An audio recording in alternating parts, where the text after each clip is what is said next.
హైదరాబాద్ నుండి శ్రీశైలం 220 కిలోమీటర్ల దూరంలో ఉంటుంది. అందుకని ఈరోజు మనం బస్సు ద్వారా శ్రీశైలం వెళ్ళబోతున్నాం. అలాగే ట్రైన్ ద్వారా కూడా వెళ్ళొచ్చు. ఈజీగా ట్రైన్ ద్వారా వెళ్ళాలంటే మార్కాపూర్ చేరుకోవాలి, లేదా కర్నూలు వెళ్ళి అక్కడ నుంచి బస్సులో రిటర్న్ శ్రీశైలం రావచ్చు. ఎంజీబీఎస్ నుంచి మనం శ్రీశైలం వెళ్ళడానికి మనకు 23వ నెంబర్ ప్లాట్ఫారం దగ్గర బస్సులు అవైలబుల్లో ఉంటాయి. ప్రజెంట్ అయితే నా బస్సు రన్నింగ్లో ఉంది. ఇప్పుడు ఇక్కడ కనిపిస్తున్న బస్సే మనం వెళ్ళేది శ్రీశైలం.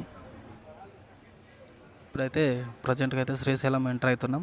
ఇక్కడ చూడొచ్చు డ్యాము 10 గేట్లు ఓపెన్ చేయడం జరిగింది. ఇప్పుడు ఇక్కడ గేట్ దగ్గర వాటర్ చాలా బ్యూటిఫుల్గా ఉంది.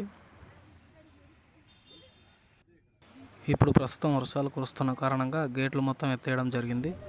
చూడడానికి ఎంతో అద్భుతంగా ఉంది. ఇక్కడ వ్యూ చూడొచ్చు. ఇప్పుడైతే మనం ప్రజెంట్గా శ్రీశైలం చేరుకున్నాం. ఇక్కడ చూడొచ్చు మెయిన్ టెంపుల్, అలాగే నందీశ్వరుని టెంపుల్ కనిపిస్తుంది. మనం ఇప్పుడైతే ప్రజెంట్గా పాతాళగంగ దగ్గరికి వెళ్ళి స్నానం చేసి దర్శనానికి వెళ్దాం. ఇప్పుడైతే పాతాళగంగ దగ్గరికి వచ్చేసినాం. ఇక్కడ చూడవచ్చు పాతాళగంగ ఎంత ఫుల్గా ఉందో వాటర్. ప్రజెంట్గా పాతాళగంగ ఫుల్ నీళ్ళతో నిండిపోయి ఉంది. ఇప్పుడైతే స్నానం కంప్లీట్ అయిపోయింది. ఇప్పుడు దర్శనానికి బయలుదేరుతున్నాం. ఇక్కడ మనం చూస్తున్నది అంకాలమ్మ దేవాలయం. ఈమె శ్రీశైలం గ్రామ దేవత. ఆమె దర్శనం చేసుకొని ఇప్పుడు శ్రీశైలం దర్శనానికి బయలుదేరుతున్నాం. ఇక్కడ చూడవచ్చు మనం టెంపుల్ దగ్గరికి వెళ్తున్నాం. ఇప్పుడైతే మనం శ్రీశైలం మెయిన్ టెంపుల్ దగ్గరకు వచ్చేసినాం. ఇక్కడ మనం చూస్తున్నదే శ్రీశైలం మెయిన్ టెంపుల్. ఇక్కడ మనకు ఒక జ్యోతిర్లింగం, అలాగే ఒక శక్తిపీఠం కలిసి ఉంటుంది. ఇక్కడ టెంపుల్లోకి మొబైల్ నాట్ అలౌడ్. అందుకని ఇక్కడ మనం బ్యాగ్స్ కానీ మొబైల్స్ కానీ ఇక్కడ లాకర్స్లో పెట్టుకోవాల్సి ఉంటుంది.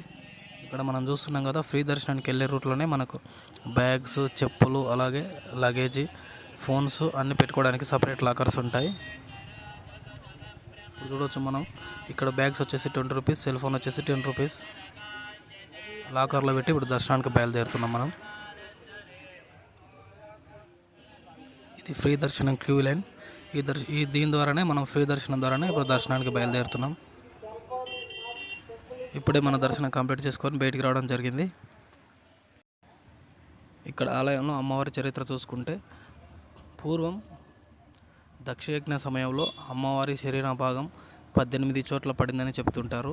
ఆ 18 చోట్లలో ఇక్కడ అమ్మవారి గొంతు భాగం కంఠం పడిందని చెప్తుంటారు. అందుకని ఇక్కడ అమ్మవారి శక్తి రూపంగా వెలిసిందని చెప్తుంటారు. అందువలన ఇక్కడ అమ్మవారు శక్తి రూపంగా వెలిశారు. అందులో ఇంకోటి ఏంటంటే, ఇక్కడ స్వామివారితో కలిసి ఉండడం వలన దీని ద్విపీఠంగా పిలువబడుతుంది. ఇక్కడ ఆలయంలోకి ప్రవేశించగానే మనకులో ఏదో కొత్త ఎనర్జీ నిండిన ఫీలింగ్ కలుగుతుంది. అది అమ్మవారి కృప వల్లనే కలిగిందని చెప్తుంటారు. ఇక్కడ మనకు కనిపిస్తున్న ఈ బంగారు గోపురమే అమ్మవారి టెంపుల్. చూడొచ్చు ఎంత అద్భుతంగా ఉందో. ఇది నా అష్టాదశ శక్తి పీఠాల యాత్రలో మొదటి ఆలయం శ్రీశైలం బ్రహ్మరాంబికాదేవి. మీరు కూడా నాలో యాత్రలో పాల్గొనాలనుకుంటే మన ఛానల్ని ఇప్పుడే సబ్స్క్రైబ్ చేయండి. ఫ్రెండ్స్, మన వీడియో మీకు నచ్చినట్టయితే లైక్ చేయండి, షేర్ చేయండి, అలాగే సబ్స్క్రైబ్ చేయడం మర్చిపోవద్దు.